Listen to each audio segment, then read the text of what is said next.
Hello అండి. ఈరోజు vangibath powder అది ఎలా చెయ్యాలి అనేది మీకు నేను చూపిస్తాను. ఇది కర్ణాటక స్పెషల్, మీ అందరికీ తెలిసిందే. మా వియ్యపురాలోళ్ళు బెంగుళూరులో ఉంటారు. వాళ్ళ ఇంటి కొలతలతోటి ఆమె డైరెక్షన్స్ ఇస్తే నేను చేశాను. చాలా బాగా వచ్చిందండి. బజార్లో కొనుక్కోకుండా మార్కెట్లో మనమే ఇంట్లో తయారు చేసుకోవచ్చు. హాయ్ అండి, నా పేరు సుశీల. ఈరోజు నేను వాంగీబాత్ పౌడర్ చేస్తున్నాము, మా కర్ణాటక స్పెషల్లో.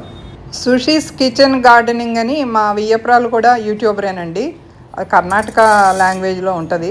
ముందుగా ఆయిల్ కొంచెం వేసుకొని ఒక 1.5 స్పూను శనగపప్పు, 1.5 స్పూన్ మినపప్పు, 1/2 స్పూను మెంతులు.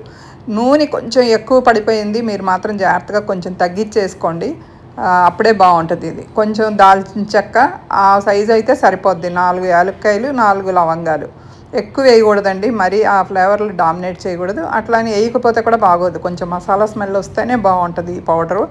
కొంచెం మిరియాలు కూడా చూసారుగా, అంతే. మీ కారాన్ని బట్టి వేసుకోండి. మీరు ఘాటుగా కావాలనుకుంటే కొంచెం మిరియాలు పెంచుకోండి.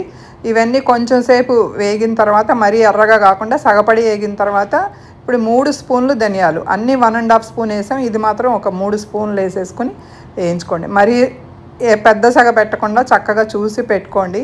1.5 స్పూన్ జీలకర్ర, ఎందుకంటే నల్లగా వచ్చేస్తుందండి పొడి మాడిపోతే కనుక. ఈ పొడి వేయించుకోవటంలోనే ఉంటుంది అనమాట. కారం ఉన్న ఎండుమిరపకాయలు, ఈ కర్ణాటక మిరపకాయలు ఉంటాయి కదా ఎర్రగా, మనకి కలర్ కోసం అవి వేస్తున్నాం అనమాట. బాడీగా మిరపకాయలు అంటారు వీళ్ళు, మనకు కూడా దొరుకుతున్నాయి ఇక్కడ. అవన్నీ వేసేసి సెగ తగ్గించుకొని సిమ్లో పెట్టే వేయించుకోండి. ఇప్పుడు కరివేపాకు, ఈ కరివేపాకు వేసేటప్పటికి అసలు ఇదే మారిపోద్దండి, మంచి సువాసనతో భలే ఉంటుంది.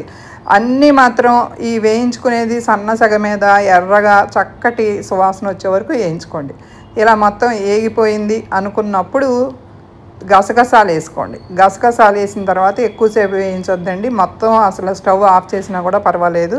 అయితే బాగా సిమ్లో పెట్టుకోండి. 1.5 స్పూన్ వేసుకోండి. గసగసాలు ఎక్కువసేపు వేయించుకోవాల్సిన లేదు. అలాగే ఎండు కొబ్బరి తురుము కూడా అంతే, 1.5 స్పూను, 2 స్పూన్లు అయినా కూడా బాగానే ఉంటుంది. మీకు ఏది కొలతలు ఇచ్చామో అదే ప్రకారం చేయండి, చాలా టేస్టీగా వస్తుంది.